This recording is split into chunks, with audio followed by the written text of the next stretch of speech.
സ്വർണത്തിന്റെ വില ആകാശം മുട്ടുന്ന കാലമാണ്. സ്വർണത്തിൽ നിക്ഷേപം നടത്താൻ പറ്റുന്ന സമയമല്ലെന്ന് വിപണി വിദഗ്ധർ പറയും. എന്നാൽ വെറുതെ ഇരിക്കുന്ന സ്വർണം നിക്ഷേപമാക്കി മാറ്റാൻ നല്ല സമയമാണെന്നാണ് തമിഴ്നാട്ടിലെയും കേരളത്തിലെയും ദേവസ്വങ്ങളും സർക്കാരും പറയുന്നത്. ക്ഷേത്രങ്ങളിലേക്ക് വഴിപാടായി സ്വർണം, വെള്ളി, രത്നങ്ങൾ എന്നിവയൊക്കെ ഭക്തർ സമർപ്പിക്കാറുണ്ട്. കിരീടവും മാലയും വേലും ശൂലവും ഒക്കെയായി പല രൂപത്തിലാണ് ഈ നടവരവ്. ഈ കാണിക്ക വിഗ്രഹങ്ങളിൽ ചാർത്താറില്ല, സ്ട്രോങ് റൂമുകളിൽ സൂക്ഷിക്കുകയാണ് പതിവ്. പിന്നീടാണ് വെറുതെ ഇരിക്കുന്ന സ്വർണം റിസർവ് ബാങ്കിലോ മറ്റ് ദേശസാൽകൃത ബാങ്കുകളിലോ നിക്ഷേപമാക്കി മാറ്റാമെന്ന ആശയം വരുന്നത്. തമിഴ്നാട് സർക്കാർ നടത്തിയ സ്വർണ്ണ നിക്ഷേപം ഇപ്പോൾ വലിയ വാർത്തയായിട്ടുണ്ട്. കേരളത്തിലും ക്ഷേത്രങ്ങളിൽ കാണിക്കയായി കിട്ടുന്ന സ്വർണം ഈ വിധം ബാങ്കുകളിൽ നിക്ഷേപിക്കാറുണ്ടോ? ഉണ്ടെങ്കിൽ അതിൽ നിന്ന് ലഭിക്കുന്ന വരുമാനം എന്തു ചെയ്യും? ആദ്യം കാണാം RDX റാപ്പ് 59 സെക്കൻഡിൽ. വിവിധ ക്ഷേത്രങ്ങളിൽ കാണിക്കയായി ലഭിച്ച 1000 കിലോ സ്വർണമാണ് തമിഴ്നാട് സർക്കാർ ഉരുക്കി സ്വർണ്ണക്കട്ടികളാക്കി ബാങ്കിൽ നിക്ഷേപിച്ചത്. ഇതിൽ നിന്ന് വാർഷിക പലിശയായി സർക്കാരിന് ലഭിക്കുക 17.81 കോടി രൂപ. സംസ്ഥാനത്തെ 21 ക്ഷേത്രങ്ങളിൽ നിന്നുള്ള സ്വർണമാണിത്. നിത്യോപയോഗമില്ലാത്ത സ്വർണ്ണാഭരണങ്ങൾ സംസ്ഥാന സർക്കാരിന്റെ ഉടമസ്ഥതയിൽ മുംബൈയിലുള്ള മിന്റിൽ ഉരുക്കിയെടുത്ത് 24 ക്യാരറ്റ് സ്വർണ്ണക്കട്ടികളാക്കി. ഇത് സ്റ്റേറ്റ് ബാങ്ക് ഓഫ് ഇന്ത്യയുടെ സ്വർണ്ണ നിക്ഷേപ പദ്ധതിയിൽ നിക്ഷേപിച്ചു. പലിശയായി ലഭിക്കുന്ന തുക അതത് ക്ഷേത്രങ്ങളുടെ വികസനത്തിനാകും ഉപയോഗിക്കുക. പദ്ധതിക്ക് മേൽനോട്ടം നൽകാൻ പ്രത്യേക സമിതികൾക്കും രൂപം നൽകി. സംസ്ഥാനത്തെ 3 മേഖലയാക്കി തിരിച്ച് വിരമിച്ച ജഡ്ജിമാരുടെ നേതൃത്വത്തിലാണ് സമിതി. ക്ഷേത്രങ്ങളിൽ നിന്നുള്ള വെള്ളിയും ഇത്തരത്തിൽ നിക്ഷേപിക്കാനുള്ള തീരുമാനത്തിലാണ് തമിഴ്നാട് സർക്കാരെന്ന് വകുപ്പ് മന്ത്രി PK ശേഖർ ബാബു നിയമസഭയെ അറിയിച്ചു. വെള്ളി ആഭരണങ്ങൾ സർക്കാർ അംഗീകൃത സ്വകാര്യ കമ്പനികളിൽ വെള്ളിക്കട്ടകളാക്കി നിക്ഷേപിക്കാനാണ് തീരുമാനം. RDX wrap news Malayalam.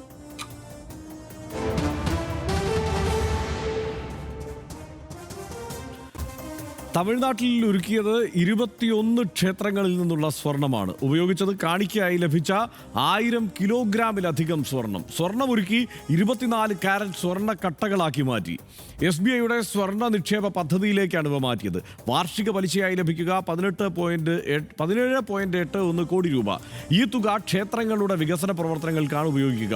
കൂടുതൽ സ്വർണം സമയപുരം അരുൾമിക മാരിയമ്മൾ ക്ഷേത്രത്തിൽ നിന്നാണ് ലഭിച്ചത് എന്നാണ് പറയുന്നത്. ഈ ക്ഷേത്രത്തിൽ നിന്ന് മാത്രം ലഭിച്ചത് 424.26 കിലോ സ്വർണമാണ്.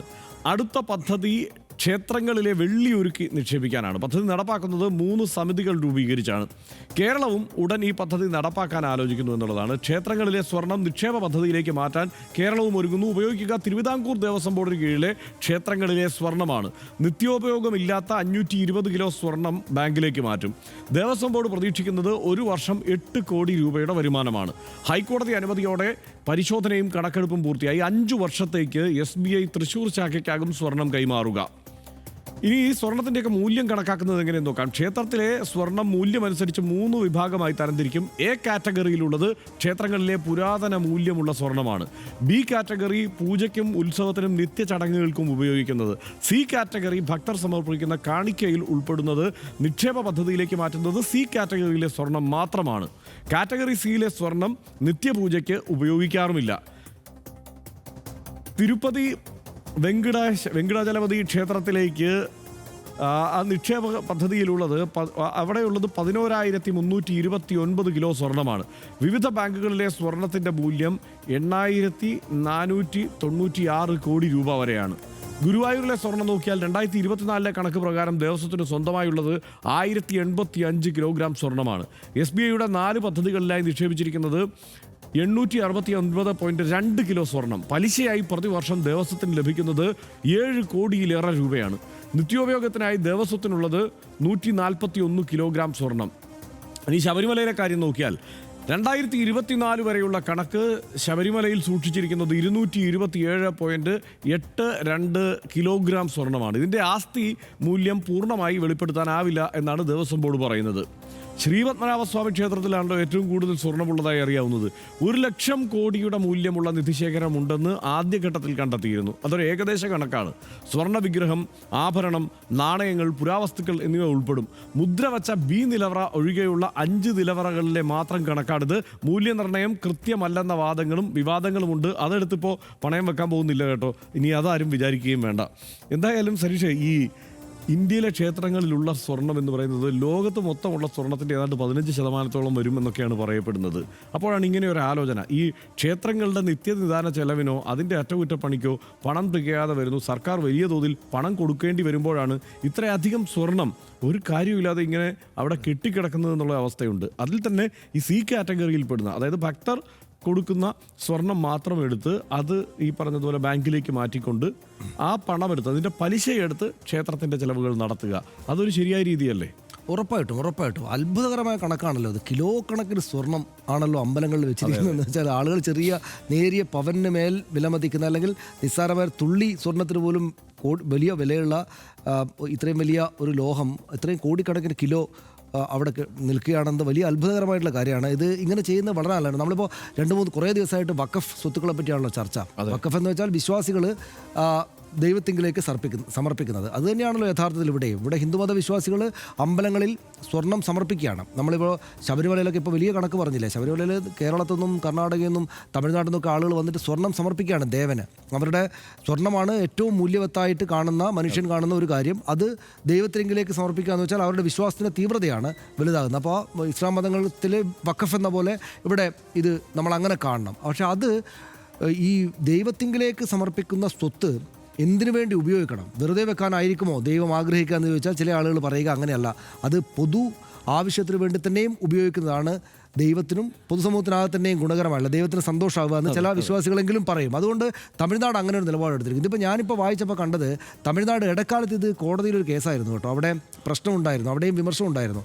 അപ്പോൾ അവിടെ കോടതിയിൽ കേസായപ്പോൾ സുപ്രീം കോടതിയിൽ അവിടുത്തെ AG പറഞ്ഞു, ഇത് നിങ്ങൾ പുതിയ കാര്യമായിട്ട് കണ്ടതുകൊണ്ടാണ് നിങ്ങൾക്ക് തോന്നുന്നത്. 1977 തൊട്ട് ഞങ്ങളിങ്ങനെ ചെയ്യുന്നുണ്ട് തമിഴ്നാട്. അത് നിങ്ങളങ്ങനെ വല്ലാതെ അറിയാഞ്ഞിട്ടാണ്. തമിഴ്നാട്ടിൽ അങ്ങനെ പലപ്പോഴായിട്ട് നടക്കുന്നുണ്ടെന്നാണ്. അപ്പോൾ ഇത് ആദ്യമായിട്ടല്ല, 1977 തൊട്ട് തന്നെ പല ക്ഷേത്രങ്ങളിലെയും സ്വർണം ഇങ്ങനെ വെച്ചിട്ട് അതിൻ്റെ ചെലവ്, അതിൽ നിന്ന് കിട്ടുന്ന വരുമാനം ക്ഷേത്രത്തിലേക്കുള്ള കാര്യത്തിന് വേണ്ടി തന്നെ വിനിയോഗിക്കുന്നുണ്ട്.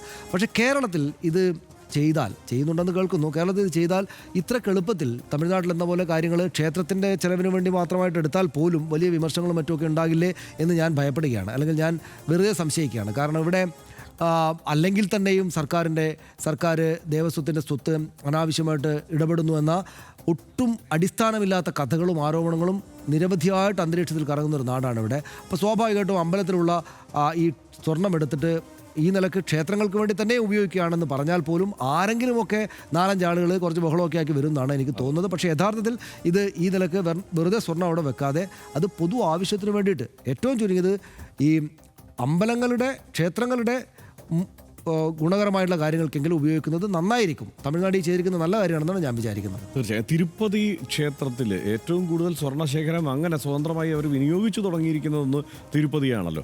തിരുപ്പതിയിലൊക്കെ ഇരിക്കുന്ന സ്വർണത്തിൻ്റെ വല്ല കണക്കുമുണ്ടോ? അത് ഈ പുതിയ കാലത്തും എപ്പോഴും കൊടുത്തുകൊണ്ടിരിക്കുന്ന സ്വർണം അവിടെയുണ്ട്.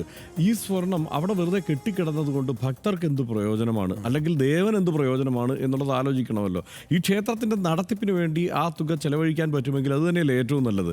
ഈ പണത്തിന് ഇപ്പം തിരുപ്പതിയിലേത് 100 കിലോ സ്വർണം, ഇപ്പോൾ നിലവിലുള്ള സ്വർണ്ണ നിക്ഷേപത്തിൽ അവർക്ക് 100 കിലോ സ്വർണ്ണമാണ് അവർക്ക് പലിശ ഇനത്തിൽ കിട്ടിക്കൊണ്ടിരിക്കുന്നത്. അത്ര ഈ സ്വർണം ബാങ്കിൽ വെച്ചതിന് ശേഷം പലിശ ഇനത്തിൽ കിട്ടിക്കൊണ്ടിരിക്കുന്നത് 100 കിലോ സ്വർണത്തിൻ്റെ മൂല്യമാണ്. അപ്പോൾ ആ നിലയ്ക്ക് നോക്കിയാൽ ഈ ക്ഷേത്രത്തിൻ്റെ സ്വത്തുകൾ വളരെയേ ഉള്ളൂ. അതുമാത്രമല്ല അത് അവിടെ തന്നെയാണ് നിക്ഷേപിക്കപ്പെടുന്നത്, ഇത് എവിടെയും പോകുന്നില്ല. അത് ബാങ്കിലേക്ക് മാറ്റുന്നു, ബാങ്കിലേക്ക് മാറ്റിയതിന് ശേഷം അതിൻ്റെ പലിശ എടുത്തിട്ടാണ്. അതെ, ഈ സ്വർണ്ണം എവിടെയും പോകുന്നില്ല, സ്വർണം അവിടെ തന്നെയുണ്ട്, അതിൻ്റെ പലിശ എടുത്തിട്ടാണ് ഈ ക്ഷേത്രത്തിലെ മറ്റ് ചെലവുകൾക്ക് വിനിയോഗിക്കുന്നത്. മാത്രമല്ല സനീഷ് നേരത്തെ പറഞ്ഞതുപോലെ തമിഴ്നാട്ടിൽ ഇത് നേരത്തെയുള്ള കാര്യമാണ്, കേരളത്തിലുമുണ്ട്. ഇപ്പോൾ തിരുവിതാംകൂറിലെ കാര്യം തന്നെ എടുത്തു കഴിഞ്ഞാൽ ഈ ശ്രീപത്മനാഭസ്വാമി ക്ഷേത്രത്തിൽ നിന്ന് പലതവണ ലോൺ എടുത്തിട്ടുണ്ട് തിരുവിതാംകൂർ രാജകുടുംബം അല്ലെങ്കിൽ രാജാവ്. അപ്പോൾ അതൊരു സ്വാഭാവികമായ സംഗതിയാണ് ആ സമയത്ത് പോലും. പിന്നെ ഇപ്പോഴാണ് ഇതിനെ വൈകാരികമായി കണ്ടുകൊണ്ട് മറ്റൊരു തരത്തിൽ ഈ വിഷയങ്ങളെ അവതരിപ്പിക്കുന്നു. സമ്പൂർണ്ണമായും ഈ പറഞ്ഞതുപോലെ വിശ്വാസത്തിൻ്റെ ലംഘനമാണ് എന്നൊക്കെ ഉള്ള മട്ടിലുള്ള പ്രചാരണം നടക്കുന്നു. അതിൻ്റെ കാലമായതുകൊണ്ടാണ്, അല്ലെങ്കിൽ ഇതൊരു സ്വാഭാവിക പ്രക്രിയ തന്നെയാണ്. അതെ, തീർച്ചയായും. അപ്പോൾ എന്തായാലും വെറുതെ സ്വർണം വച്ചിട്ട് എന്തിന് എന്ന ചോദ്യം വളരെ ഏറ്റവും കൂടുതൽ വളരെ കേരളം മുഴുവൻ അറിയാവുന്ന ഒരു ചോദ്യമാണ്. അതുതന്നെയാണ് RDXനും ചോദിക്കാനുള്ളത്. കാണിക്കയായി കിട്ടുന്ന സ്വർണം സ്ട്രോങ് റൂമിൽ പൂട്ടി വെച്ചാൽ എന്തുണ്ട് ഗുണം? അത് ഏതെങ്കിലും വിധം ഗുണപരമായി ഉപയോഗിക്കുകയാണ് വേണ്ടത്. എന്നാൽ ഭക്തർ ആദരവോടെ നടക്കി വയ്ക്കുന്ന സമ്പത്ത് അന്യാധീനപ്പെട്ടു പോകാനും പാടില്ല. ഇന്ത്യൻ നിയമം അനുസരിച്ച് ദേവനും ദേവിയും എല്ലാം നിയമപരമായി വ്യക്തികളാണ്. പക്ഷേ നിയമത്തിന് മുന്നിൽ അവരുടെ സ്റ്റാറ്റസ് മൈനർ വ്യക്തികൾ എന്നാണ്. അതായത് ഡേറ്റിക്ക് വേണ്ടി സ്വത്തുക്കളുടെ സൂക്ഷിപ്പും കൈകാര്യവും വ്യവഹാരവും എല്ലാം നടത്തേണ്ടത് അതിന് നിയുക്തരാക്കപ്പെട്ടവരാണ്. ആ പ്രത്യേക അവകാശം കൈയാളുന്ന മനുഷ്യർ ദൈവത്തിന് വേണ്ടി നടത്തുന്ന രചനാപരമായ ഒരു തീരുമാനമായി RDX ഇതിനെ കാണുന്നു. കിട്ടുന്ന പലിശപ്പണം അതത് ക്ഷേത്രങ്ങളുടെ വികസനത്തിന് വിനിയോഗിക്കും എന്നാണ് വ്യക്തമാവുന്നത്. അതിനൊപ്പം നിരാലംബരായ ചിലരെയെങ്കിലും സഹായിക്കാനും അതിലൊരു പങ്ക് ഉപയോഗിച്ചെങ്കിലെന്ന് RDX ആഗ്രഹിക്കുന്നു. തൂണിലും തുരുമ്പിലും മനുഷ്യ ഹൃദയങ്ങളിലും ഈശ്വരൻ കുടിയിരിക്കുന്നു എന്നാണല്ലോ സങ്കല്പം. മനുഷ്യർ ഹൃദയം തുറന്ന് ചിരിക്കുമ്പോൾ ഈശ്വരനും ചിരിക്കുന്നു എന്നാണല്ലോ അല്ലേ അർത്ഥം? എന്തായാലും നമുക്ക് ഇങ്ങനെ RDX അങ്ങ് അവസാനിപ്പിക്കാം. Good night. Good night.